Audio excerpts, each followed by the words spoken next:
तौहीद की अमानत सीनों में है हमारा, आसान ही मिटाना नामो निशा हमारा। बलगल उला बिकमालिही कशफन दुजा बिजमालिही हसनत जमीउ खिसालिही सल्लो अलैहि व आलिहि। मुहम्मद ने आकर कुफरों को मिटाया, कुफर को मिटा कर सदाकत बताया।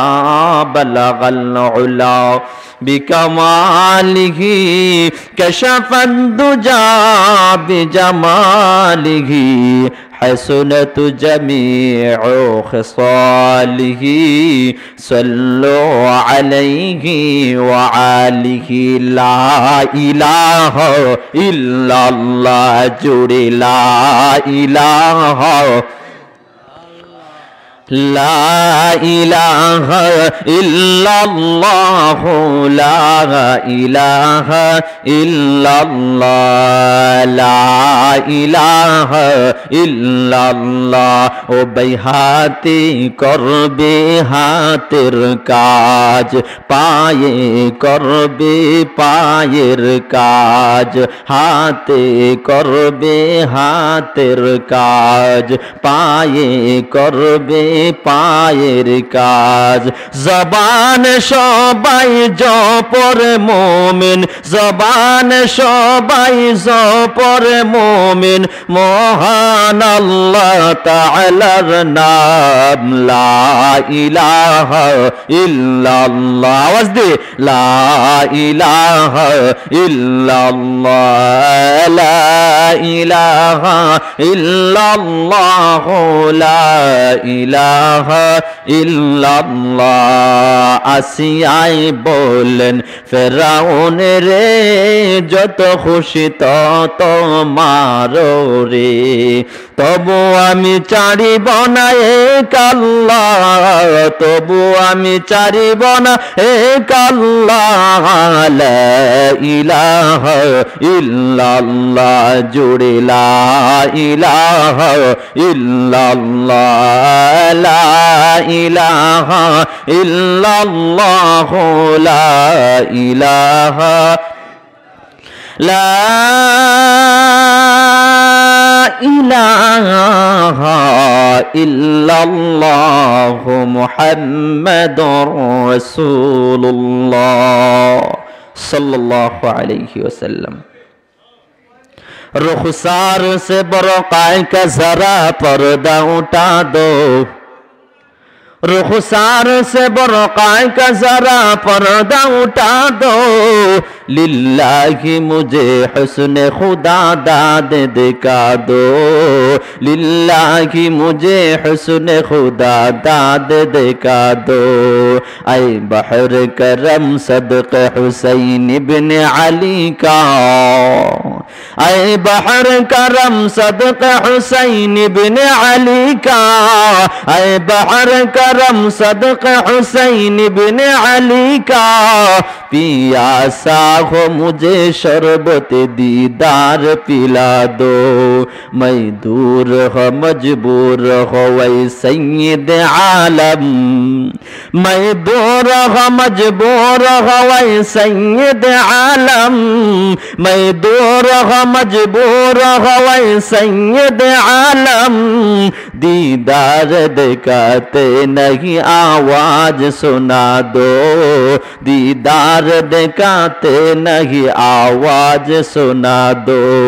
कातिब से मेरी नामय आमल मंग कर, कातिब से मेरे नामय आमल मंग कर, जितने अमल जिस देखे उन सबको मिटा दो। भाई दोस्त बुजुर्ग এই মাহফিল ভাই আমরা খুশি না বেজার? কেমন খুশি? শুধু আমরা খুশি না, আসমানের যত ফেরেশতা আছে সমস্ত ফেরেশতা খুশি। সুবহানাল্লাহ। আমরা অনেকেই এখানে আসছি, বসতে পেরেছি, গুনাহমুক্ত পরিবেশে বসতে পেরেছি, ঠিক না বেঠিক? এখানে আসার ক্ষমতা দিয়েছেন কে? হায়াতের মালিক কে? রিজিকের মালিক কে? যৌবনের মালিক কে? সব কিছু কার হাতে? আল্লাহর হাতে। তো এই আল্লাহর নাম উচ্চারণ করতে কোনো ভয় আছে না লজ্জা আছে? আজকে যদি এখানে গানের আশার হইতো, মমতাজ আফা যদি আইতো, তাহলে ফানা পিল্লা হয়ে যেত। কিন্তু আফসোসের বিষয়, জান্নাতের বাগান, গুনাহমুক্ত পরিবেশ, ওই জায়গার মধ্যে মানুষ আসতে চায় না। তো আমার সর্বপ্রথম আকুল একটা আবেদন, যারা এদিক সেদিক ঘোরাফেরা করতেছেন, এলাকার যত মুরব্বী আছেন, যুবক ভাইয়েরা আছেন, মেহেরবানি করে মাহফিলে চলে আসুন। আপনারা ভাবতেছেন আমরা মাইকের আওয়াজে বাড়ি থেকে শুনবো না, এই শোনায় আপনাদের কাজ হবে না। কেমন কাজ হবে না একটা উদাহরণ দিলে বুঝবেন। আমরা এলাকায় মুরগি ডিম পারে না, মুরগি ডিম পারে না, মুরগায় মুরগি ডিম পারে। যখন 12টা 16টা ডিম পারে, 21টা ডিম পারে, 20টা ডিম পারে, তখন কুরসিত বয়, তাওয়াত বয়, যেটাকে বলে কুরসিত বয় না। কুরসিত বসার পর কি হয়? ডিম থেকে কি বাইর হয়? বাচ্চা বাইর হয়, ঠিক না? ডিম থেকে তখন বাচ্চা বাইর হয়। মাঝে মধ্যে বোলা এন্ডা হয় না? বোলা এন্ডা হয় কারণ কি? বোলা এন্ডা হওয়ার কারণ হইল মুরগির পাখার নিচে, ডানার নিচে ওই ডিমগুলা থাকে না, বিদায় পায় না, এই জন্য এটা বোলা হয়ে যায়, ঠিক না বেঠিক? ঠিক তেমনি ভাবে আজকের এই মাহফিলে যারা বসতে পেরেছে তারা হইল বাচ্চা। কি বোলা এন্ডা না বাচ্চা? বাচ্চা। আর যারা মাহফিলের এদিক সেদিক ঘোরাফেরা করতেছে, যে আমরা মাইকের আওয়াজ শুনতেছি, এটা যথেষ্ট, তারা হয়ে যায় বোলা এন্ডার মতন, ঠিক না বেঠিক? এই জন্য আমার আকুল আবেদন, বোলা এন্ডার মতো হইলে চলবে না। কারণ আপনি মাইকের আওয়াজ শুনবেন, আপনার পরিবারও বলবে এক কথা, আপনার সন্তানও বলবে এক কথা, আপনার ভাইও বলবে এক কথা, আপনার বন্ধু বান্ধব বলবে এক কথা, আর এখানে হুজুরও বলবে এক কথা। আপনার কোনটা ডুববে? ডাইলে চাউলে কিছু, ঠিক না বেঠিক? এই জন্য আমার আকুল আবেদন, আপনার মেহেরবানি করে মাহফিলে চলে আসেন। লা ইলাহা, সবাই চাপায় বসে, চাপাইয়া লা ইলাহা ইল্লাল্লাহ, লা ইলাহা। তো আজকের মাহফিল ভাই আমরা খুশি না বেজার? আসমানের সমস্ত ফেরেশতারা খুশি, ঠিক না বেঠিক? ভাই দোস্ত বুজুর্গ কেমন খুশি? আজকের এই মাহফিল জান্নাতের বাগান। আল্লাহর নবী সরকারে দোয়া আলম বিশ্ব নবী রাহমাতুল লিল আলামিন ডাক দিয়ে বলেন, এ সাহাবায়ে কেরাম, এ সাহাবায়ে কেরাম, দুনিয়ার জমিনের মধ্যে যখন কোরআনের আলোচনা হয়, দিনের আলোচনা হয়, ওই কোরআনের আলোচনা, দিনের আলোচনার মধ্যে মানুষ শুধু ভরপুর হয় না তা না, মানুষ শুধু ভরপুর হয়ে যায় তা না, আল্লাহর তৈরি রহমতের ফেরেশতা সমস্ত মাহফিলটাকে বেষ্টন কইরা রাখি। শুধু তাই না, আল্লাহ নবী বিশ্ব নবী রাহমাতুল লিল আলামিন ডাক দিয়ে বলেন, এ সাহাবায়ে কেরাম, এ সাহাবায়ে কেরাম, তোমরা জানো নি যে জায়গার মধ্যে কোরআনের আলোচনা হয়, যেই জায়গার মধ্যে দিনের আলোচনা হয়, ওই জায়গাটা এমন বরকতময় জায়গা, যখন মানুষ কানায় কানায় ভরপুর হয়ে যায় অথবা হয় না, ওই মাহফিল সমস্ত সারা মাহফিলটা আল্লাহর তৈরি একদল ফেরেশতা আসিয়া মাহফিলের কানায় কানায় ভরপুর হয়ে যায়। আরেক দল ফেরেশতা আসিয়া প্রথম দলের কাদের উপরে এইভাবে বসতে থাকে, আরেক দল রহমতের ফেরেশতা আসিয়া জান্নাতি ফেরেশতা রহমতের ফেরেশতা দ্বিতীয় দলের কাদের মধ্যে তৃতীয় দল হয়ে যায়। আল্লাহর নবী রাহমাতুল লিল আলামিন ডাক দিয়ে বলেন যে এই জায়গার মধ্যে দিনের আলোচনা হয়, কোরআনের আলোচনা হয়, ওই জায়গাটার মধ্যে একে একে এমন ভাবে বেষ্টন কইরা রাখে জমিন থেকে আসমান পর্যন্ত রহমতের ফেরেশতারা জান্নাতের বাগানটাকে কোরআনের মাহফিলটাকে বেষ্টন কইরা রাখি। তো এই মাহফিল পাই আমরা খুশি না বেজার? খুশি না? তো আলহামদুলিল্লাহ বলি আরেকবার আলহামদুলিল্লাহ। তো আমি যেই কথাটা বলতে চাই দোস্ত বুজুর্গ, কথা বলবো সংক্ষেপে, বুঝার চেষ্টা করবেন, দিলের কান দিয়ে শুনবেন, ইনশাআল্লাহ রাজি আছি তো? আল্লাহ তাবারক ওয়া তাআলা ডাক দিয়ে বলতেছেন ইয়া আইয়ুহাল ইনসান, ইয়া আইয়ুহাল ইনসান মা গররাকা বিরাব্বিকাল কারীম।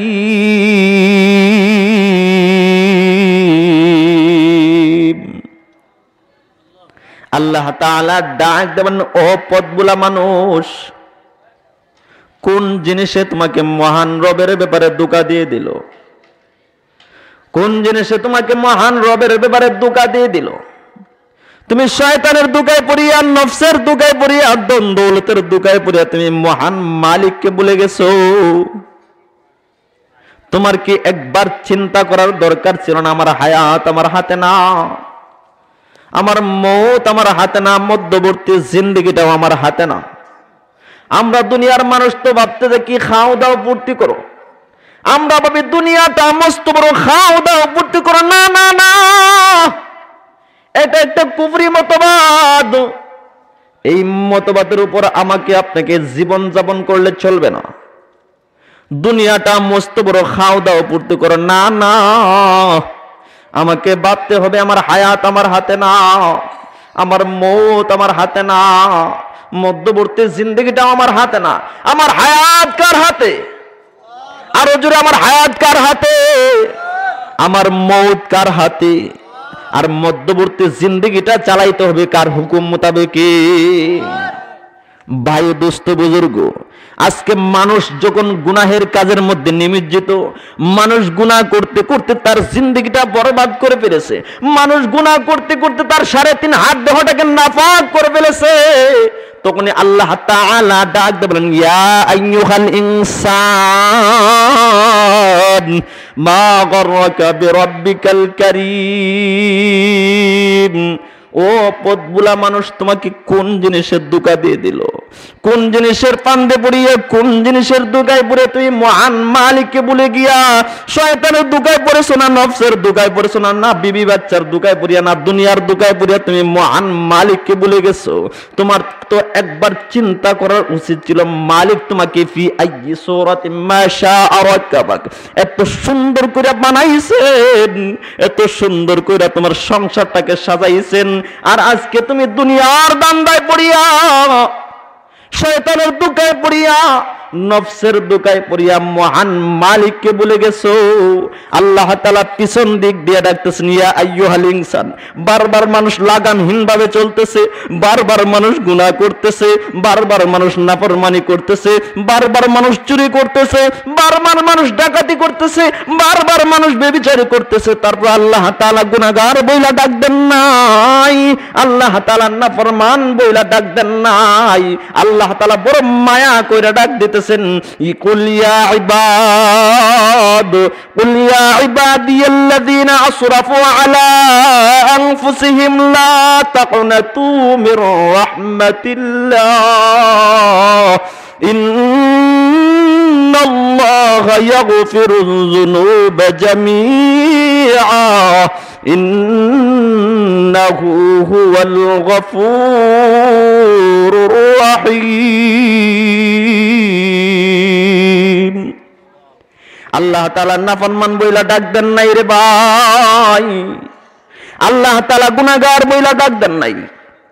আল্লাহ তাআলা তার বান্দাকে সম্বোধন কইরা আল্লাহর হাবিবকে ডাক দিয়ে বলতেছেন ও আমার পয়গম্বর, আমার বান্দাদেরকে বলো, তারা শয়তানের ধোঁকায় পড়ে গেছে, নফসের ধোঁকায় পড়ে জিনা করতেছে, ব্যভিচার করেছে, চুরি করতেছে, তারা যাতে আমি আল্লাহর রহমতটাই কেন নিরাশ না হয়, তারা যেন আমি আল্লাহর কাছে চায়, আমি আল্লাহর কাছে যদি খালিস ভাবে চায়, আমি আল্লাহ তার জিন্দেগীর সমস্ত গুনাহ খাতা মাফ করে দেব। আল্লাহ তাআলার কত মায়া, কত ইহসান, কত দয়া। আল্লাহ তাআলা একজন 80 থেকে 90 বছরের একটা বিধর্মী লোকের দিকে কুদরতি নজর দিয়া তাকায় থাকেন। ফেরেশতারা ডাক দেন, আল্লাহ ওই নাফরমান বান্দার দিকে তুমি কেন তাকাও? সে তো তোমার কুফরি করতেছে, সে তো তোমাকে রব বলে স্বীকার করে না, তাকে তো তুমি ধ্বংস করে দেওয়া কথা। আল্লাহ তাআলা ডাক দিয়ে বলেন, এ আমার ফেরেশতা, আমি কি আমার বান্দাকে মাদুর করে বানাই নাই? আমি কি আমার বান্দাকে ইহসান করে বানাই নাই? আমি কি মায়া করে নাই আমার বান্দার প্রতি? আমি কি আমার বান্দারে মায়া করে বানাই নাই? ফেরেশতা ডাক দেন, হ্যাঁ হ্যাঁ মালিক, জানি আপনি মায়া করে বানাইছেন। আল্লাহ তাআলা ডাক দেন, রে ফেরেশতা, আমার বান্দা গুনাহগার বান্দা, নাফরমান বান্দা, আমার কুফরি করতেছে, আমাকে রব বলে স্বীকার করে না। আমি আল্লাহ কুদরতি নজর দিয়ে তাকায় আছি, একবার যদি আমাকে আল্লাহ বলে স্বীকার কইরা নে, তার 80 বছরের জিন্দেগীর সমস্ত গুনাহ খাতা আমি আল্লাহ মুহূর্তের ভিতরে ক্ষমা করে দেব। এই জন্য আল্লাহ তাআলা পিছন দিক দিয়ে ডাকতেছেন, ইয়া আইয়ুহাল ইনসান মা গররাকা বিরাব্বিকাল কারীম।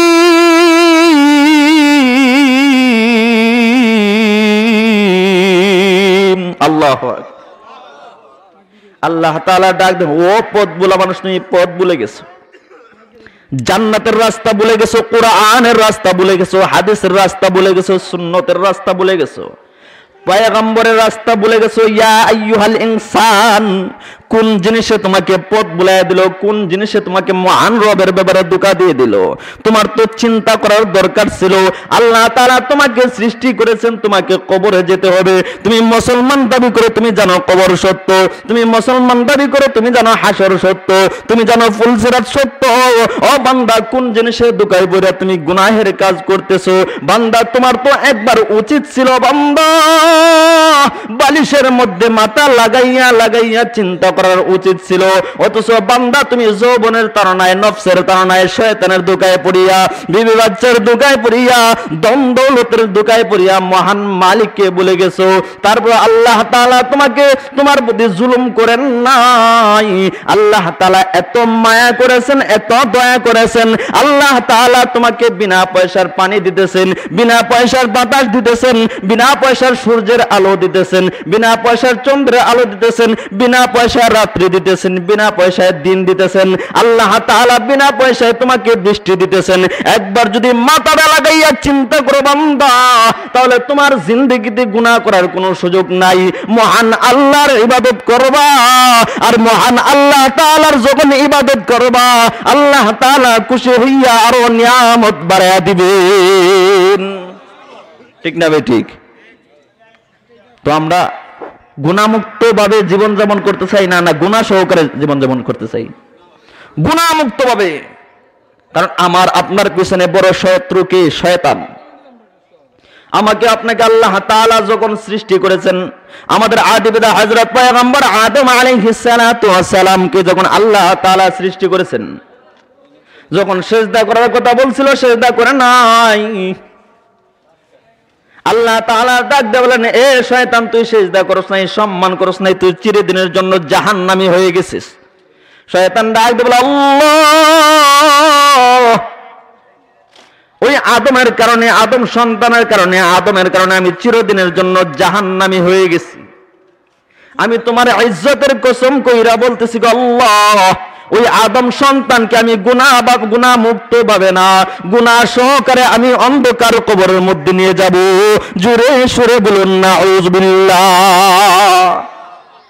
আল্লাহ তাআলার সাথে সাথে কসম খাইতেছেন, নিজের কসম খাইতেছেন। বান্দার প্রতি কত মায়া আর দয়া, বান্দার প্রতি কত মায়া আর দয়া। আল্লাহ তাআলা ডাক দেবেন, এ শয়তান তুই আমার কসম খাইছিস গুনাহ সহকারে আমার বান্দাকে নিবি। আমি আল্লাহ আমার ইজ্জতের কসম কইরা বলতেছি, আমার বান্দা যদি মৃত্যুর আগ মুহূর্ত পর্যন্ত খালিস ভাবে তাওবা কইরা নে, আমার বান্দার জিন্দেগীর সমস্ত গুনাহ খাতা মাফ কইরা তাকে জান্নাতের পাখি বানাইয়া তার কবরটাকে আমি জান্নাতের বাগান বানায়া দিব। এই জন্য মানুষ তো আজকে পথ ভুলে গেছে, মানুষ আজকে পথ ভুলে গেছে, জান্নাতের রাস্তা ভুলে গেছে। মানুষ তো গুনাহের কাজের মধ্যে লিপ্ত আছে। এমন একটা যুগ ছিল যে যুগটা জাহিলি সমাজ ছিল, ওই যুগের মধ্যে মানুষের আত্মা নাপাক ছিল। বর্তমানে মানুষের আত্মা নাপাক, মানুষের আত্মা নাপাক হওয়ার কারণে মসজিদে যাইতে পারে না, মানুষের আত্মা নাপাক হওয়ার কারণে মাদ্রাসায় দান সদকা করতে চায় না, মানুষের আত্মা নাপাক হওয়ার কারণে নেক আমল করতে পারে না, মানুষের আত্মা নাপাক হওয়ার কারণে ভালো কাজের আদেশ দেয় না, মানুষের আত্মা নাপাক হওয়ার কারণে গান বাজনা করে, মানুষের আত্মা নাপাক হওয়ার কারণে মিথ্যা কথা বলে, মানুষের আত্মা নাপাক হওয়ার কারণে চুরি করতেছে, মানুষের আত্মা নাপাক হওয়ার কারণে জিনা করতেছে, মানুষের আত্মা নাপাক হওয়ার কারণে একের জমি থেকে অন্যের জমির মধ্যে চুরি করে পানি নিতেছে। ঠিক না বেঠিক? তো মানুষের আত্মা যখন নাপাক হয়ে যায়, তার মসজিদের দ্বারের কাছে যাইতে ভালো লাগে না, মাদ্রাসার দ্বারের কাছে যাইতে ভালো লাগে না, ভালো কথা বলতে ভালো লাগে না, কুরআন হাদিসের কথা শুনতে ভালো লাগে না। আর যখন নাকি মানুষের আত্মারা পাক পবিত্র হয়ে যায়, তখন সে ভালো কাজ করতে ভালো লাগে, নামাজ পড়তে ভালো লাগে, রোজা রাখতে ভালো লাগে, আল্লাহর হুকুম পালন করতে ভালো লাগে, সৎ কাজের আদেশ দিতে ভালো লাগে, ভালো কাজ করতে ভালো লাগে, নেক আমল করতে ভালো লাগে।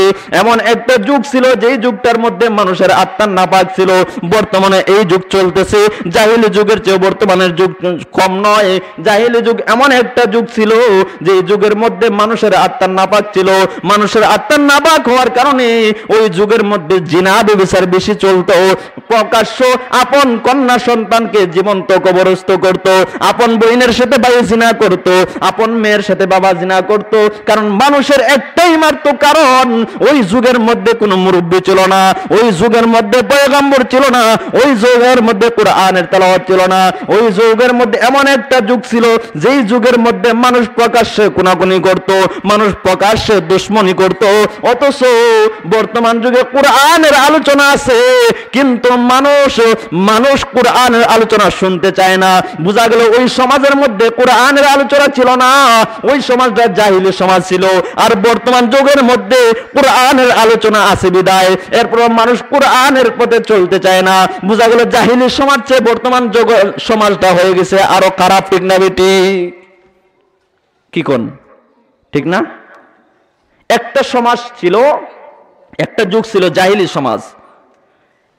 ওই যুগের মধ্যে মানুষের আত্মা এমন নাপাক ছিল, মানুষের দেহের ভিতরে একটা আত্মা আছে, রূহ আছে, আছে না নাই? মানুষের দেহের ভিতরে একটা আত্মা আছে, ওই আত্মাটা যদি বাইর হয়ে যায় মানুষের কোনো দাম আসেনি, মানুষের কোনো দাম নাই। বর্তমান যুগের মধ্যে ইঞ্জিন আছে, নৌকা আছে, নৌকার মধ্যে ইঞ্জিন লাগায়, গাড়ির একটা ইঞ্জিন আছে, ইঞ্জিনটা যদি না থাকে গাড়ির কোনো মূল্য আসেনি। নৌকার মধ্যে যদি ইঞ্জিন থাকে, যদি না থাকে ইঞ্জিনের নৌকার কোনো দাম নাই। কিন্তু ওই ইঞ্জিনটাকে মডিফাই করা যায়। ইঞ্জিনটা, নৌকার ইঞ্জিনটা আপনি চায়না দেশে পাবেন, জার্মান পাবেন, জাপান পাবেন, ইন্ডিয়া পাবেন, বাংলাদেশে বড় বড় ফ্লাইওভারে পাবেন। গাড়ির ইঞ্জিনটা আপনি চায়না পাবেন, বিভিন্ন রাষ্ট্রের মধ্যে পাইবেন। ওই ইঞ্জিনটা যদি দুর্বল হয়ে যায় তাকে মডিফাই করা যায়, ঠিক করা যায়। ঠিক না বেঠিক? তো মানুষের আত্মা, ওই আত্মার জায়গা, মানুষের আত্মাটা কি জার্মানে পাওয়া যায় না জাপানে পাওয়া যায় না পৃথিবীর কোন জায়গায় মানুষের আত্মা পাওয়া যায়? ওই আত্মার বাজার হইল আল্লাহ তাআলার আরশের বাজার। চিৎকার দিয়ে বলুন সুবহানাল্লাহ। ওই আত্মারা যদি নাপাক হয়ে যায় দুনিয়ার কোনো মিকার আসেনি ঠিক করার। মানুষের আত্মা যদি নাপাক হয়ে যায়, ওই আত্মাটা মোটিফাই করার জন্য দুনিয়ার কোনো মানুষ নাই, দুনিয়ার কোনো মানুষ থাকে না। ওই আত্মাটা ঠিক করতে হলে একমাত্র কারণ হইল তাওবা। আল্লাহ তাআলার কাছে যদি খালিস ভাবে চেয়ে নেন, আল্লাহ তাআলা ওই আত্মাটাকে পবিত্র কইরা ওই আত্মাটাকে জান্নাতি আত্মা বানায় দিবেন। সুবহানাল্লাহ। এই জন্য বলতে চাই, এমন একটা সমাজ ছিল যে সমাজের মধ্যে আত্মা নাপাক ছিল। মানুষের আত্মা নাপাক হইলে কি না করতে পারে। যেমন এখন যদি মানুষের আত্মা নাপাক হয়ে যায়, সে মসজিদের দ্বারে কাছে যাইতে পারে না। তার চুরি করতে ভালো লাগে, ডাকাতি করতে ভালো লাগে, জিনা করতে ভালো লাগে, সুদ ঘুষ খাইতে ভালো লাগে, জুয়া খেলতে ভালো লাগে, কারণ তার আত্মা নাপাক। ঠিক এমনই ভাবে জাহিলি সমাজের মধ্যে وقرن في بيوتكن ولا تبرجن تبرج الجاهلية الأولى, আল্লাহ তাআলা কুরআনের ভাষায় জাহিলি সমাজটাকে প্রমাণ করার জন্য, জাহিল শব্দটা মূর্খতার সমাজ, এমন একটা সমাজ ছিল মূর্খতার সমাজ। ওই সমাজের মধ্যে মানুষের আত্মা নাপাক ছিল। মানুষের আত্মা নাপাক হইলে কেমন জঘন্যতম অপরাধ করতে পারে। আল্লাহর নবীর এক সাহাবী হযরত দাহিয়া কলবি রাদিয়াল্লাহু তাআলা আনহু, ওনার আত্মা এমন নাপাক হয়ে গেছিল, এমন নাপাক হয়ে গেছিল। আল্লাহর নবীর সাহাবী হযরত দাহিয়া কলবি রাদিয়াল্লাহু তাআলা আনহু যখন ইসলাম গ্রহণ করলেন, ইসলাম গ্রহণ করার পর আল্লাহর নবীর দরবারে আসিয়ে কাঁদতেছেন, এমন ভাবে কান্না করতেছেন, এমন ভাবে কান্না করতেছেন, কান্না থামায় না। আল্লাহর নবী ডাক দিলেন, দাহিয়া তুমি কেন রে কাঁদতেছো, তুমি কেন রে কান্না করতেছো? আল্লাহর নবীর সাহাবী দাহিয়া কলবি রাদিয়াল্লাহু তাআলা আনহু ডাক দিলেন, আল্লাহর নবী গো, আমি এমন একটা জঘন্যতম অপরাধ করেছি, এমন একটা গুনাহ করেছি যেই গুনার কোনো মাফ নাই। ইয়া রাসূলুল্লাহ, ইয়া হাবিবাল্লাহ, এমন একটা গুনাহ করেছি যেই গুনার কোনো মাপ মনে হয় আল্লাহ তাআলা আমাকে দিবেন না। আল্লাহর নবী ডাক দেবেন, এ দাহিয়া তুমি যদি কুলে না বলো তাহলে আমি কিভাবে বুঝবো? আল্লাহর নবীর সাহাবী দাহিয়া কলবি রাদিয়াল্লাহু তাআলা আনহু ডাক দিয়ে বলেন, ইয়া রাসূলুল্লাহ, ইয়া হাবিবাল্লাহ, আমার নিজ হাতে একটা নয়, দুইটা নয়, একসাথে একে একে 7টা কন্যা সন্তান আমি জীবন্ত কবরস্থ করেছি। চিৎকার দিয়ে বলেন নাউযুবিল্লাহ। আপন মেয়েকে, আপন কন্যা সন্তানকে একটা একটা করে 7টা কন্যা সন্তান জীবন্ত কবরস্থ করেছে। আল্লাহর নবীকে ডাক দিল, ইয়া রাসূলুল্লাহ, ইয়া হাবিবাল্লাহ, আল্লাহর নবী গো, এমন একটা সমাজ ছিল যে সমাজের মধ্যে মানুষ আপন কন্যা সন্তানের সাথে জিনা করতে দ্বিধাবোধ করত না, আপন কন্যা সন্তানকে জীবন্ত কবরস্থ করতে দ্বিধাবোধ করত না, আপন ভাই তার বোনের সাথে জিনা করতে দ্বিধাবোধ করত না। ইয়া রাসূলুল্লাহ, ইয়া হাবিবাল্লাহ, এমন একটা সমাজ ছিল সরাসরি প্রকাশ্যে মানুষ একে অন্যকে খুন করত, কোনো বিচার ছিল না, আচার ছিল না।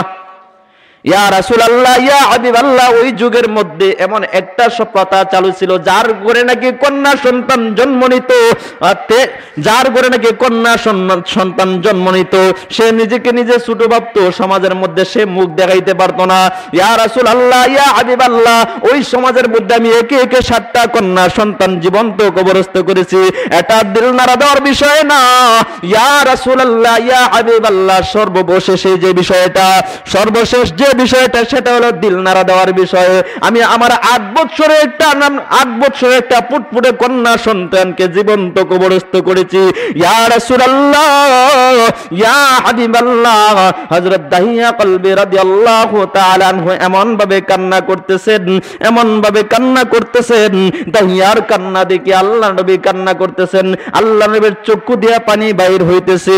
আল্লাহর নবীকে ডাক দেন, ইয়া রাসূলুল্লাহ, আমি যখন ব্যবসার উদ্দেশ্যে সিরিয়ার দিকে রওনা হব, তখন আমার স্ত্রী ছিল গর্ভবতী, আমার স্ত্রী ছিল প্রেগনেন্ট। আমার স্ত্রীকে ডাক দেন, মানে এ আমার প্রাণের স্ত্রী, তোমার গর্ভে যদি কন্যা সন্তান জন্ম নেয়, তোমার গর্ভে যদি কন্যা সন্তান জন্ম নেয়, তাহলে তাকে জীবন্ত কবরস্থ করে ফেলবা। আর তোমার গর্ভে যদি ছেলে সন্তান জন্ম নেয়, তাহলে সামাজিক আইন অনুযায়ী তাকে লালন পালন করবা। ইয়া রাসূলুল্লাহ, ইয়া হাবিবাল্লাহ, আমি যখন ব্যবসার উদ্দেশ্যে এই উপদেশ দিয়া সিরিয়ার দিকে চলে গেলাম, এমন সময় একটা চিঠি গেল। আমার স্ত্রী চিঠি দিয়া বলতেছেন, প্রাণের স্বামী হে, আপনার ঔরসে একটা কন্যা সন্তান হয়েছিল, তাকে আমি জীবন্ত কবরস্থ করে ফেলেছি। ইয়া রাসূলুল্লাহ, আমি এই সুসংবাদ শুনিয়া আমি নিশ্চিন্তে কাজ করতে আরম্ভ করলাম। যখন 7 থেকে 8 বছর চলে গেল, যখন আমি বাড়ির দিকে রওনা হইলাম, যখন আমি ঘরের ভিতরে প্রবেশ করলাম, সুন্দর একটা কন্যা সন্তান দেখা করা যাইতেছে, এত সুন্দর কন্যা সন্তান আমার জিন্দেগিতে দুনিয়ার জগতে আর কোন মেয়েকে দেখি নাই। সুবহানাল্লাহ। বারবার তাকাই ইয়া রাসূলুল্লাহ, বারবার আমি কন্যা সন্তানদের দিকে তাকাই, ওই মেয়েটার দিকে বারবার তাকাই, মেয়েটাও আমার দিকে তাকাই ইয়া রাসূলুল্লাহ। এক পর্যায়ে আমার স্ত্রীকে ডাক দিয়ে বলতেছে, ও আমার প্রাণের স্ত্রী, এত সুন্দর মেয়ে কই থেকে মিলাইলা? কোনো কাজের মেয়ে নাকি? এত সুন্দর মেয়ে কার জানি? এত সুন্দর মেয়ে, ওই সুন্দর মেয়ে যার উরুষে জন্মগ্রহণ করছে সে নিশ্চয়ই ভাগ্যবতী, সে সমাজের মধ্যে বুক ফুলে হাঁটতে পারবে যে আমার মেয়ের মতো কারো মেয়ে মনে হয় দুনিয়ার সমাজের মধ্যে নাই। স্ত্রী ডাক দিয়ে বলছেন, প্রাণের স্বামী, এমন কন্যা সন্তান যদি আপনার হয়ে যায় তাহলে আপনি কি ভাববেন?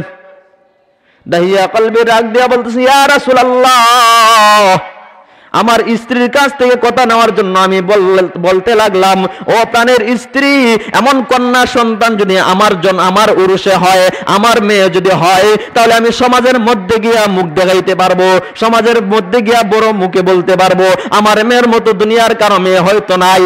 আমার স্ত্রী ডাক দেব, ও প্রাণের স্বামী, এটা আর কার মেয়ে নয়, এটা আপনার মেয়ে, আদর কইরা নাম রেখে দিছি আমি জামিলা। দাহিয়া কলবে ডাক দিয়া বলেন, ইয়া রাসূলুল্লাহ, ইয়া হাবিবাল্লাহ, আল্লাহর নবী গো, যখন নাকি আমার স্ত্রী পরিচয় দিয়ে দিছে, আমার মেয়েটা আমার কাছে আসলো, ডাক দিয়েছে, আব্বুজি, ও কানের আব্বুজি, আপনি ব্যবসার উদ্দেশ্যে সিরিয়া গমন করেছেন, আপনার শরীরগত ভালো আছে কি? আপনার শরীরগত ঠিক আছে কি? ঠিক মতো খাওয়া দাওয়া করছেন কি? আমার কাছে যত আসে আমার কিন্তু মায়া লাগে না, আমার কিন্তু দয়া লাগে না, আমার ভিতরে মায়ার উদ্বেগ হয় না। ইয়া রাসূলুল্লাহ, ইয়া হাবিবাল্লাহ, আল্লাহর নবী গো, আমার ভিতরে আরো রাগ, ক্রোধ, রাগ আরো বেশি প্রকাশ পাইতেছে, কিন্তু নিজেকে নিজে নিয়ন্ত্রণে রাখতেছি। যখন আমার মেয়েটা আমাকে আব্বুজি বলে ডাক দেয়, আমি আমার দিলটা নাড়া দিয়ে দিছে আগের জাহিলি সমাজের মতো। ইয়া রাসূলুল্লাহ, ইয়া হাবিবাল্লাহ, আমার দিলের ভিতরে কোনো মায়ার উদ্বেগ জন্মায় না। একবার যখন আমার মেয়েটা আমার কাছ থেকে সরে গেল, 2-3 দিন পর আমার আমার স্ত্রীকে ডাক দিয়ে বললেন, ও আমার প্রাণের স্ত্রী, আমার কন্যা সন্তানটাকে সুন্দরভাবে সাজায়া দাও, অনেকদিন যাবত আমি আত্মীয়ের বাড়িতে বেড়াইতে যাই না। ইয়া রাসূলুল্লাহ, ইয়া হাবিবাল্লাহ, আমার স্ত্রী ঠিক মতো সুন্দরভাবে আমার মেয়েটাকে সাজায়া দিয়া বলতেছে, ও প্রাণের স্বামী, বেড়ানির যাইবা তো ঠিক আছে মেয়েকে নিয়া, কিন্তু আমার একটা ওয়াদা আপনি রাখতে হবে। আগে বলুন, আমার মেয়েটাকে ফিরিয়ে দিবেন নি আপনি? অন্যান্য কন্যা সন্তানের মতো আমার মেয়েটাকে তো আপনি জীবন্ত কবরস্থ করতে পারবা না। ডাক দিয়ে বলতেছে, হ্যাঁ, আমার প্রাণের স্ত্রী আমি ফিরিয়ে দিব। ইয়া রাসূলুল্লাহ, ইয়া হাবিবাল্লাহ, আমার মেয়েকে আমি সাজায় নিতেছি, কিন্তু আমার চাদরের নিচে কোদালার শাবল নিতে আমি ভুল করি নাই। নাউযুবিল্লাহ। ইয়া রাসূলুল্লাহ, ইয়া হাবিবাল্লাহ, যখন আমার মেয়েকে জামিলাকে নিয়ে আমি মরুভূমির প্রান্তরে জঙ্গলের দিকে ছুটলাম, মানব শূন্য জনশূন্য মরু প্রান্তরে চলে গেলাম, এমন মরুভূমির মধ্যে গেলাম, কোনো মানুষ নাই, কোনো লোক নাই। ইয়া রাসূলুল্লাহ, ইয়া হাবিবাল্লাহ, আল্লাহর নবী গো, এক পর্যায়ে যখন আমি গর্ত খনন করতে আরম্ভ করলাম, কড়া রোদ্রের মধ্যে গর্ত খনন করতে আরম্ভ করলাম, আমার মেয়ে ডাক দিয়ে বলে, আব্বুজি, ও প্রাণের আব্বুজি, আমাকে আপনি বেড়াইতে নিয়ে যাইবা বলছিলা, এখন আপনি গর্ত খনন করতেছেন কেন? আপনি এত রোদ্রের মধ্যে কেন কষ্ট করতেছেন? ইয়া রাসূলুল্লাহ, ইয়া হাবিবাল্লাহ, আমার মেয়েটা আমার কপালের গামগুলা তার ওড়নার আঁচল দিয়ে মুছে দিতেছে, কিন্তু আমার দিলের মধ্যে মায়ার উদ্বেগ জন্মায় না। ইয়া রাসূলুল্লাহ, এক পর্যায়ে যখন আমি গর্ত খনন করার কাজ শেষ করে দিলাম, আমার মেয়েটাও আমার সাথে সাথ দিল, আমার সাথে সহযোগিতা করলো, গর্ত খনন করার কাজে আমার সাথে সহযোগিতা করলো। ইয়া রাসূলুল্লাহ, ইয়া হাবিবাল্লাহ, এক পর্যায়ে যখন গর্ত খনন করার কাজ শেষ হয়ে গেল, গর্ত থেকে উঠে আর দেরি করি নাই, সাথে সাথে আমার মেয়েটাকে গর্তের ভিতরে ফেলে দেই। নাউযুবিল্লাহি মিন যালিক। ওই সমাজ এমন খারাপ ছিল, কারণ মানুষের আত্মা নাপাক হইলে কি না করতে পারে। দাহিয়া কলবে ডাক দেবেন, ইয়া রাসূলুল্লাহ, ইয়া হাবিবাল্লাহ, আল্লাহ নবী গো, যখন আমি গর্তের ভিতরে ফেলে দিলাম, আমার মেয়ে জামিলা ডাক দেবেন, আব্বুজি, ও তানের আব্বুজি, আমার কি অপরাধ আপনি আমাকে গর্তের ভিতরে ফেলে দিলেন? আমাকে কেন দামা চাপা দিতেছেন, জীবন্ত কবরস্থ করতেছেন? দাহিয়া কলবে ডাক দিল, ও তানের মেয়ে, তোমার একটা মাত্র অপরাধ, তুমি কেন কন্যা সন্তান হইয়া দুনিয়ার মধ্যে আসলা? কেন মেয়ে সন্তান হইয়া দুনিয়ার মধ্যে আসলা? তোমার মতো একটা মেয়ে, যুবতী মেয়ে আমার ঘরে থাকবে, সমাজের মধ্যে আমি মুখ দেখাইতে পারবো না, সমাজের মধ্যে আমি বুক উঁচু করে চলতে পারবো না। তোমার একটা মাত্রই অপরাধ, তুমি কেন কন্যা সন্তান হইয়া দুনিয়ার মধ্যে আসলা?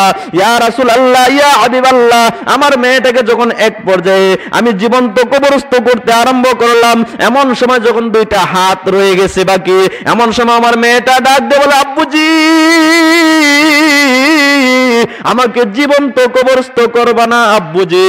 আপনার যদি এত অসম্মানের কারণ আমি হয়ে দাঁড়াই, তাহলে আমাকে যেটাই খুশি সেটাই ছেড়ে দাও। আমি জিন্দেগিতে তোমাকে বাবা বলে স্বীকার করব না, আমি জিন্দেগিতে তোমার মেয়ে বলে আমি স্বীকার করব না।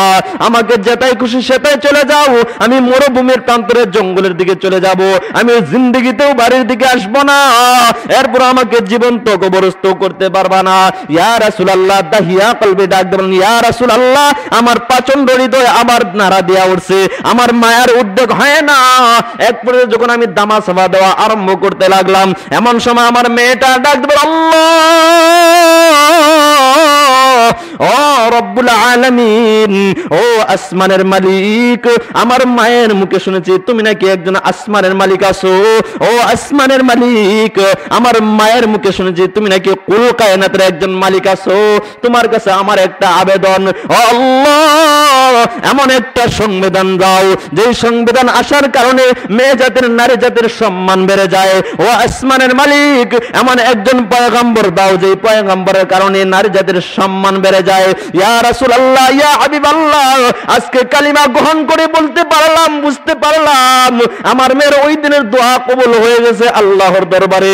ওই যোগটার মধ্যে আমার আত্মা ছিল না পাক, আর আপনার সংস্পর্শে, আপনার সাথে তাকিয়ে আমি কালিমা গ্রহণ করেছি, আমার আত্মাটা এমন পবিত্র হয়ে গেছে। পবিত্র হওয়ার কারণে ইয়া রাসূলুল্লাহ, ইয়া হাবিবাল্লাহ, আমি ওই পিছনের স্মৃতিটা বলতে পারতেছি না। একে একে 7টা কন্যা সন্তান জীবন্ত কবরস্থ করেছি, এটা দিল নাড়া দেওয়ার বিষয় না। সর্বশেষ যে আমার মেয়েটা 8 বছরের কন্যা সন্তানটাকে, এত সুন্দর কন্যা সন্তানটা, তাকে আমি জীবন্ত কবরস্থ করলাম, এটা বলার বিষয় না, এটা ভুলে যাওয়ার বিষয় না। মনে হয় আল্লাহ তাআলা ওই গুনাহটা আমার মাফ করবেন না। আল্লাহ নবী ডাক দেবেন, এ দাহিয়া, আল ইসলাম ইয়ানহাদিমু মা কানা ক্বাবলাহু, ইসলাম গ্রহণ করার পূর্বে যত সমস্ত গুনাহ করেছো, ইসলাম গ্রহণ করার পরে আল্লাহ তাআলা সমস্ত গুনাহ খাতা মাফ করে দিবেন।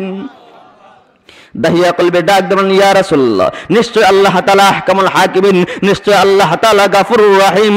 দুনিয়ার সব মানুষ বান্দাকে তাড়িয়ে দিল, আল্লাহ তাআলা তার বান্দাকে তাড়াইবেন না। আল্লাহ তাআলা এত মায়া করেছেন, ইহসান করেছেন, এই জন্য ভাই, মানুষের আত্মা যদি নাপাক হয়ে যায়, আপন কন্যা সন্তানকে জীবন্ত কবরস্থ করতে ভুল করে না, দ্বিধাবোধ করে না, আপন মেয়েকে দর্শন করতে ভুল করে না, আপন ভাইকে হত্যা করতে ভুল করে না, আপন সন্তানকে হত্যা করতে ভুল করে না, কোনটা বোধ করে না, দ্বিধাবোধ করে না। কারণ একটাই, তার আত্মাটা নাপাক। মানুষের আত্মা যদি নাপাক হয়ে যায়, মানুষ গুনাহ করতেও দ্বিধাবোধ করে না, ঠিক না বেঠিক? এই জন্য মানুষের আত্মা নাপাক হইলে মানুষ গুনাহ করতে থাকে। আর এই ওয়াদাটাই করেছিল শয়তান, যে আল্লাহ, ওই বান্দাকে আমি গুনাহ সহকারে অন্ধকার কবরের মধ্যে পাঠিয়ে দিব। নাউযুবিল্লাহি মিন যালিক। তো দোস্ত বুজুর্গ, আমি আপনি এত গুনাহ করতেছি, আল্লাহ তাআলা আমাকে নিয়ামত বাড়িয়ে দিতেছেন, নিয়ামত আরো বাড়িয়ে দিতেছেন। কারণ কি? কারণ একটাই, উম্মতে মুহাম্মাদি, বিশ্বনবী রাহমাতুল লিল আলামিনের উসিলায় আমরা জীবন যাপন করতেছি। আমার আপনার এমন গুনাহ আছে যেগুলা দুনিয়া আর সমাজের কোনো মানুষ জানে না, ঠিক না বেঠিক? আমার আপনার আমলনামার মধ্যে এমন গুনাহ আছে যেই গুনাহগুলা মানুষে জানে না। এমন চুরির গুনাহ আছে যে চুরির গুনাহ জানলে দুনিয়ার সমাজের মানুষের জায়গা দিত না। আমার আপনার আমল নামার মধ্যে এমন গুনাহ আছে যেই গুনাহগুলা জানলে পরিবারের লোকে জায়গা দিত না। আমার আপনার আমল নামার মধ্যে এমন জঘন্যতম অপরাধ আছে যেই অপরাধের কারণে আমার গ্রামের মানুষ আমাকে স্থান দিত না। তো আল্লাহ তাআলা এত বড় মায়া, আল্লাহ তাআলার এত বড় দয়া, আল্লাহ তাআলা তার বান্দার এই সমস্ত গুনাহগুলাকে গোপন করে রেখেছেন, ঠিক না ঠিক?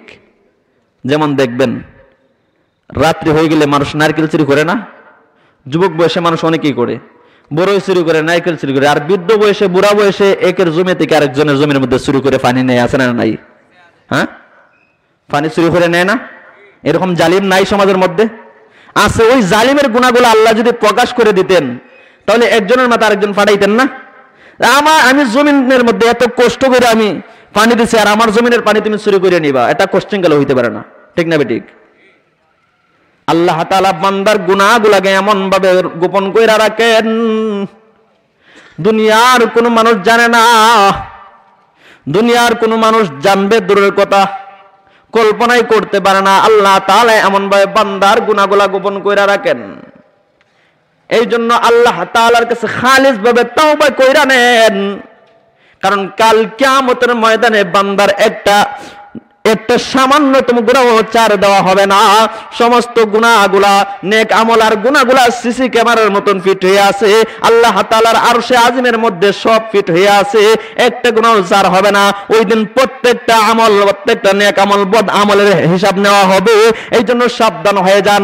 দুনিয়ার কোনো মানুষ যদি জানে না, একমাত্র জানেন কে? আল্লাহ নবী হযরত পয়গম্বর মুসা আলাইহিস সালাতু ওয়াস সালামের যুগের মধ্যে আল্লাহ নবী পয়গম্বর মুসা আলাইহিস সালাতু ওয়াস সালাম ডাক দিয়ে বলতেছেন, ও আল্লাহ, আমার সমাজের মধ্যে সবচেয়ে জঘন্যতম গুনাহগার আমার উম্মতটা দেখতে চাই। সবচেয়ে জঘন্যতম গুনাহগারটা আমি দেখতে চাই। আল্লাহ তাআলা ডাক দেবেন, ও পয়গম্বর মুসা, ও পয়গম্বর মুসা, সকালবেলা তুমি ওই জায়গার মধ্যে দাঁড়িয়ে যাইবা, দেখতে পারবা তোমার উম্মতের ভিতরে সবচেয়ে নেককার, যে তোমার উম্মতের ভিতরে সবচেয়ে গুনাহগার কোন উম্মতটা তুমি দেখতে পাইবা। পয়গম্বর মুসা আলাইহিস সালাতু ওয়াস সালাম সকালবেলা ওই রাস্তার মধ্যে দাঁড়িয়ে রইলেন। দেখতে পাইলেন একটা নওজোয়ান যুবক 5 থেকে 6 বছর একটা শিশু ছেলেকে নিয়ে জঙ্গলের ভিতরে প্রবেশ করতেছে। আবার আল্লাহ তাআলাকে ডাক দিতেছে, আল্লাহ, আমার উম্মতের ভিতরে সবচেয়ে গুনাহগার কোন উম্মত আমি দেখতে পারলাম। আমার উম্মতের ভিতরে সবচেয়ে পরহেজগার, ইমানদার, নেককার বান্দাটাকে আমি দেখতে চাই। আল্লাহ তাআলা ডাক দেবেন, ও পয়গম্বর মুসা, বিকাল বেলা আবার তুমি ওই রাস্তার মোড়ে দাঁড়াইবা। সর্বপ্রথম জঙ্গল থেকে যেই লোকটা বাইর হইব সেই তোমার উম্মতের ভিতরে শ্রেষ্ঠ উম্মত, নেককার উম্মত। পয়গম্বর মুসা আলাইহিস সালাতু ওয়াস সালাম বিকাল বেলা ওই রাস্তার মধ্যে দাঁড়াইলেন। দেখতে লাগলেন সকালবেলা যে গুনাহগারটা জঙ্গলের ভিতরে গুনাহ নিয়ে প্রবেশ করেছে, নাফরমান হইয়া প্রবেশ করেছে, বিকাল বেলা আবার সবচেয়ে বড় পরহেজগার, ইমানদার উম্মত হইয়া বাহির হয়ে গেছে। সুবহানাল্লাহ। পয়গম্বর মুসা আলাইহিস সালাতু ওয়াস সালাম ডাক দেন, আল্লাহ, তোমার কুদরতের কারিশমা বুঝা বড় দায় আল্লাহ। ও আল্লাহ, তোমার কুদরতের কারিশমা বুঝা বড় দায়, আমার বুঝে আসছে না। আল্লাহ তাআলা ডাক দেন, ও পয়গম্বর, কেন বুঝে আসছে না? পয়গম্বর মুসা আলাইহিস সালাতু ওয়াস সালাম ডাক দেন, আল্লাহ, সকালবেলার যে গুনাহগারটা বিকালবেলা আবার কেমনে ইমানদার হয়ে যায়? আল্লাহ তাআলা ডাক দেন, ওয়া তুইজ্জু মান তাশা ওয়া তুযিল্লু মান তাশা বিয়াদিকাল খায়র ইন্নাকা আলা কুল্লি শাইইন কাদির। ইজ্জতের মালিক কে? বেজ্জতের মালিক কে? সকালবেলার ধনীকে বিকালবেলার ফকির বানায় কে?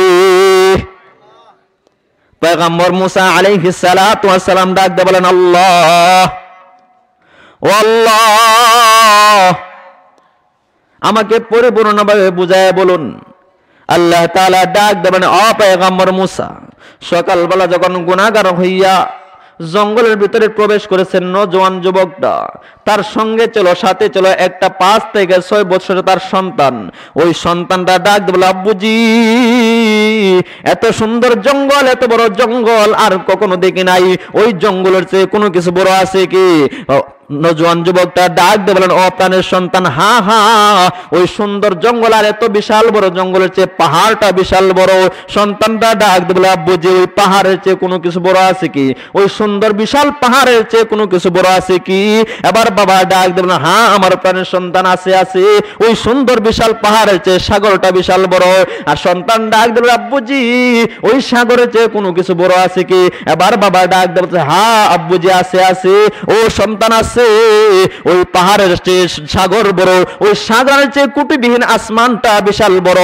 এবার সন্তান ডাক দিল, আব্বুজি ওই বিশাল আসমানের চেয়ে কোনো কিছু বড় আছে কি? বাবা ডাক দিল, হ্যাঁ হ্যাঁ হ্যাঁ, ওই বিশাল আসমানের চেয়ে বড় আছে, আমি গুনাহগারের গুনার পাহাড়টা বিশাল বড়। পয়গম্বর মুসা যখন এইভাবে তার সন্তান তাকে বলতেছে আর বাবা প্রশ্নের উত্তর দিতেছে, এক পর্যায়ে যখন সন্তান ডাক দিয়ে বলে, আব্বুজি তোমার গুনার পাহাড়ের চেয়ে কোনো কিছু বড় নাই কি? আবার কান্না মাখা দরদ মাখা সুরে ডাক দিয়ে বলতেছে, ও আমার প্রাণের সন্তান, আছে, আমার গুনার পাহাড়ের চেয়ে মন বিশাল বড়, সারা কুল কায়নাতের চেয়ে বড় আমার আল্লাহ, আমার আল্লাহ তাআলার দয়া আর মায়া বেশি বড়।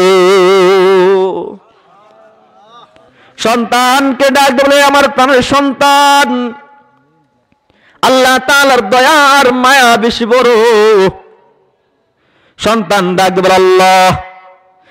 সন্তান ডাক দেব, প্রাণের বাবা, আল্লাহ তাআলার দয়া আর মায়া যেহেতু এত বড়, আল্লাহ তাআলা কি আপনাকে ক্ষমা করতে পারেন না? আল্লাহ তাআলা কি আপনাকে মাফ করতে পারেন না? এবার বাবা ডাক দেবেন, আমার প্রাণের সন্তান, নিশ্চয় আল্লাহ তাআলা আমাকে মাফ করতে পারেন, মাফ করবেন, কারণ আমার মতো গুনাহগারের গুনাহগুলা লোক সমাজে ওপেন করে দেন নাই। আমি এত জঘন্যতম অপরাধ করেছি, সমাজের মধ্যে আমার মতো আর গুনাহগার কেউ নাই।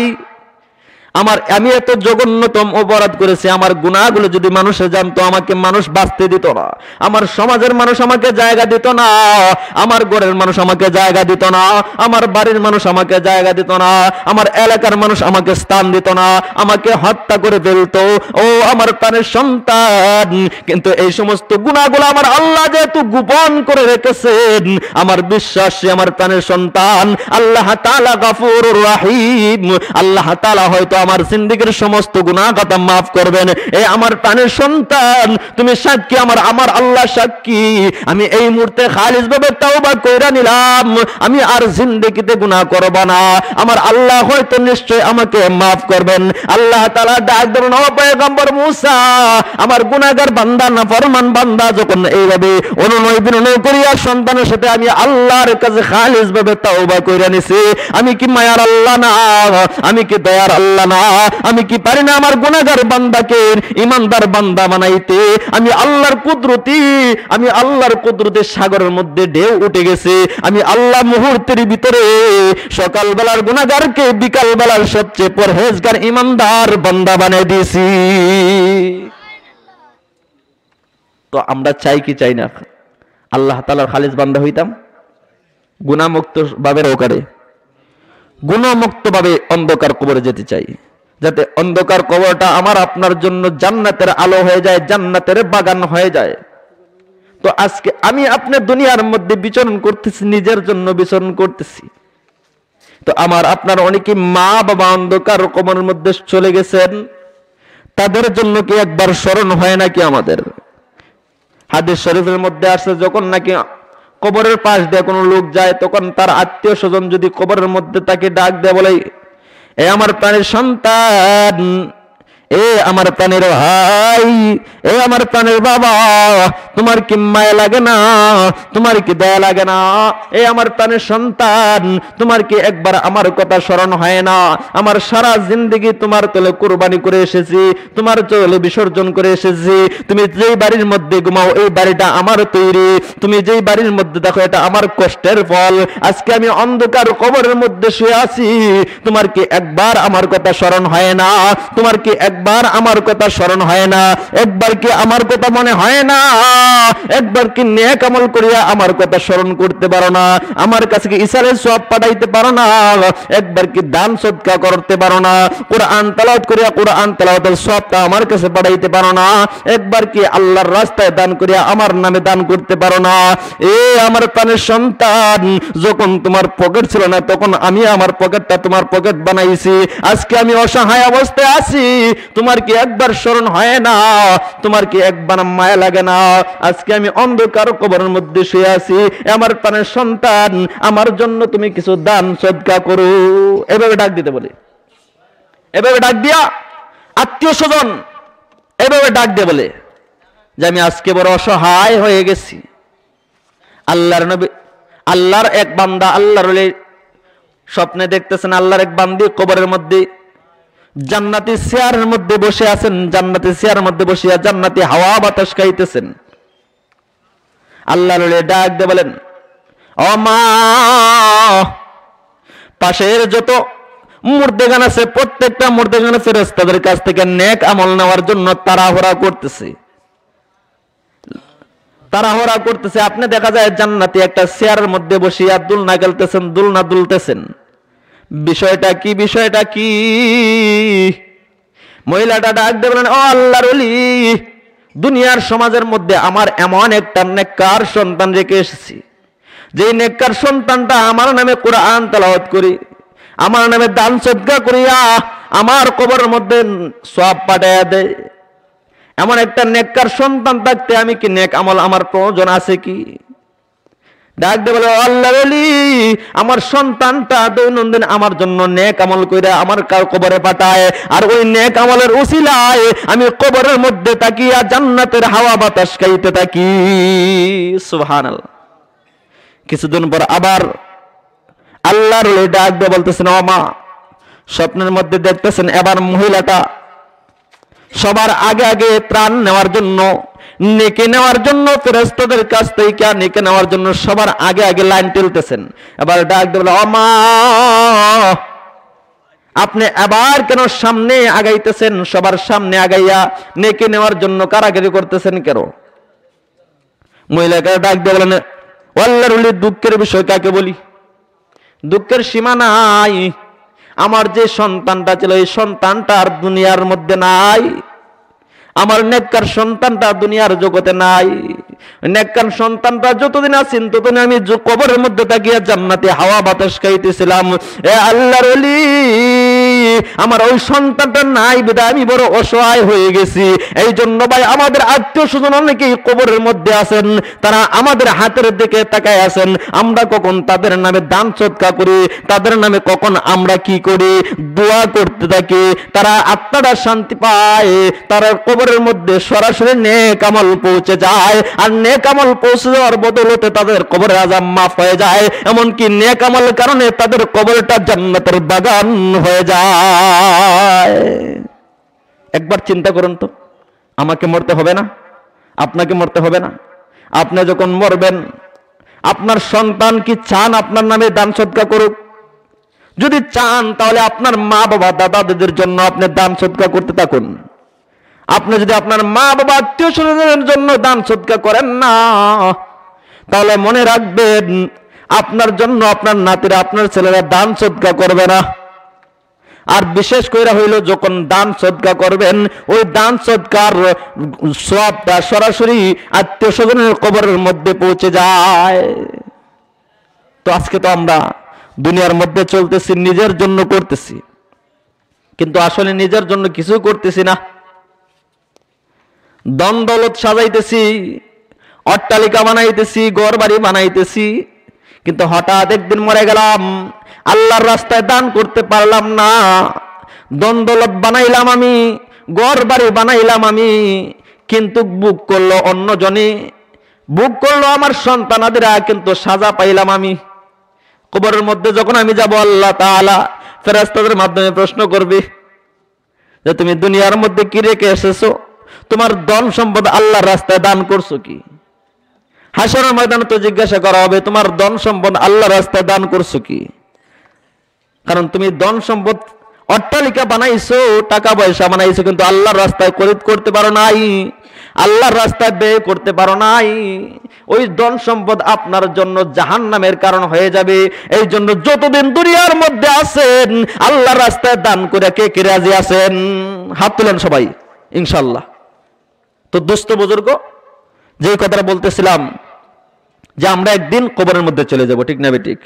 তো গুনাহ নিয়ে যেতে চাই না, গুনাহমুক্ত ভাবে যেতে চাই, গুনাহমুক্ত সহকারে যেতে চাই। আল্লাহ তাআলা বারবার আমার তেলাওয়াত কিন্তু আয়াতের মধ্যে আল্লাহ তাআলা পিছন দিক দিয়ে ডাক দিয়ে বলতেছেন, ইয়া আইয়ুহাল ইনসান, ইয়া আইয়ুহাল ইনসান মা গররাকা বিরাব্বিকাল কারীম, ইয়া আইয়ুহাল ইনসান মা গররাকা বিরাব্বিকাল কারীম الذي خلقك فسواك فعدلك في أي صورة ما شاء ركبك। ও পথভোলা মানুষ, কোন জিনিসে তোমাকে মহান রবের ব্যাপারে ধোঁকা দিয়ে দিল? এত সুন্দর করে আল্লাহ তাআলা আমাকে বানাইছেন, এত মায়া করে বানাইছেন আল্লাহ তাআলা, অথচ শয়তানের ধোঁকায় পড়ে, নফসের ধোঁকায় পড়ে আল্লাহ তাআলার ইবাদত ভুলে গেছি, আমার নফসকে নাপাক করে ফেলেছি।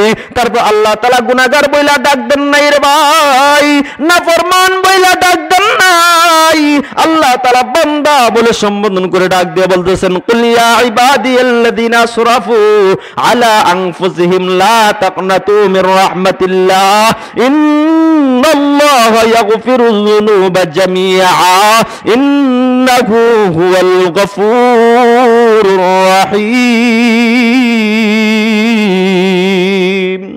বান্দা যতই গুনাহ করো না কেন, বান্দাকে আল্লাহ তাআলা নাফরমান বলে ডাক দেন, বান্দা সম্বোধন করে বলতেছেন, ও আমার পয়গম্বর, আমার বান্দা নফসের ধোঁকায় পড়িয়া, শয়তানের ধোঁকায় পড়িয়া গুনাহ করেছে, তার জিন্দেগিকে বরবাদ করে ফেলেছে।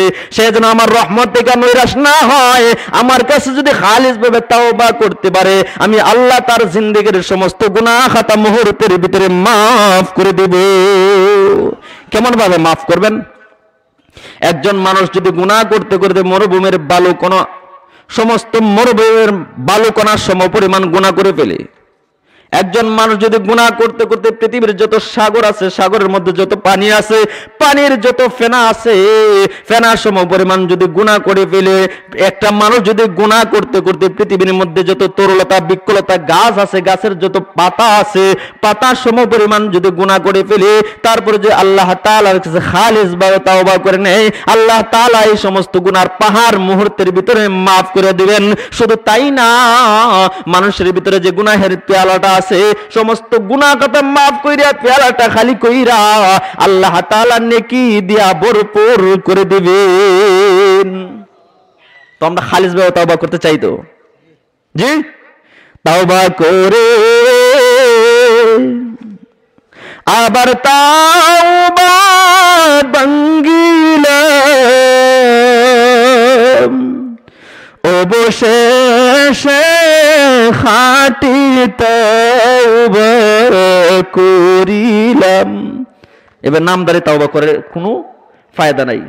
মানুষ আজকে তাওবা করতেছে, একটু পর আবার গুনাহ করতেছে, কিন্তু তাওবা আমাকে আপনাকে খালিসভাবে তাওবা করতে হবে।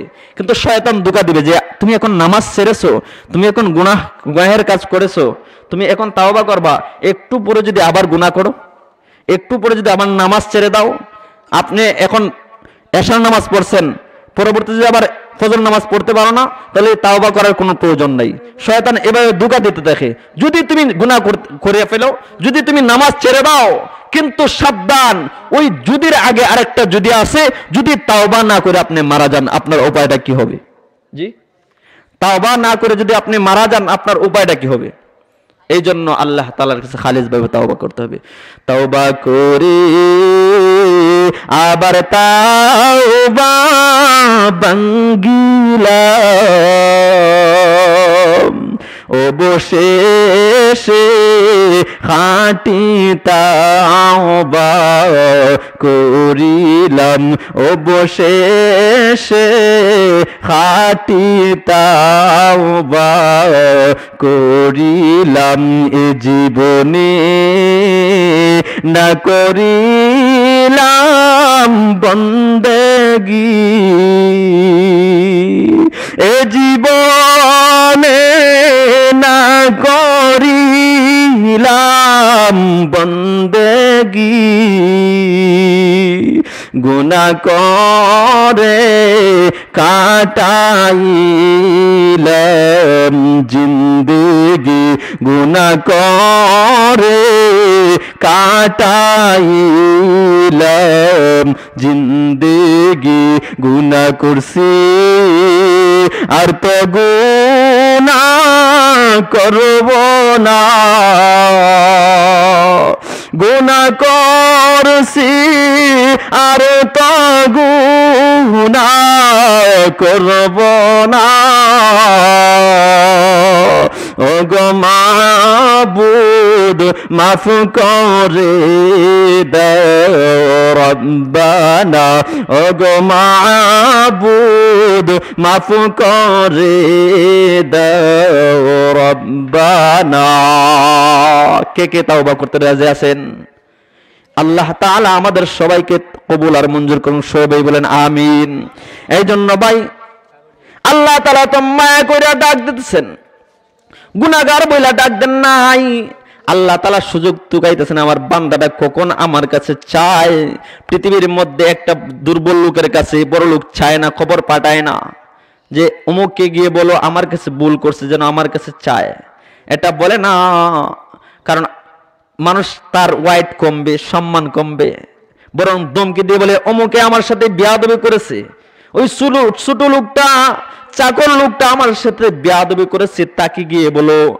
সে যদি সংশোধন না হয় তার ট্যাং টুং ভেঙে ফেলে দেওয়া হবে কিন্তু মহান রব্বুল আলামিন বড় মায়া করে ডাক দিয়েছে আমার বান্দাটা বুঝে নাই আমার বান্দাটা যাতে খালিস ভাবে তাওবা কইরা নেয় আমি আমার বান্দার জিন্দেগীর সমস্ত গুনাহ খাতা মাফ করে দিব এইজন্য ভাই আসুন আমাদের মুর্দেগান তারা আমাদের দিকে তাকায় আছে আমাদের দিকে চেয়ে আছে আমরা কখন তাদের জন্য দান সদকা করি তাদের জন্য কখন তেলাওয়াত করি কখন জিকির আজকার করি নেক আমল করি এভাবে তাকায় আছেন আমাদের আত্মীয় স্বজনের জন্য আমরা দান করি কে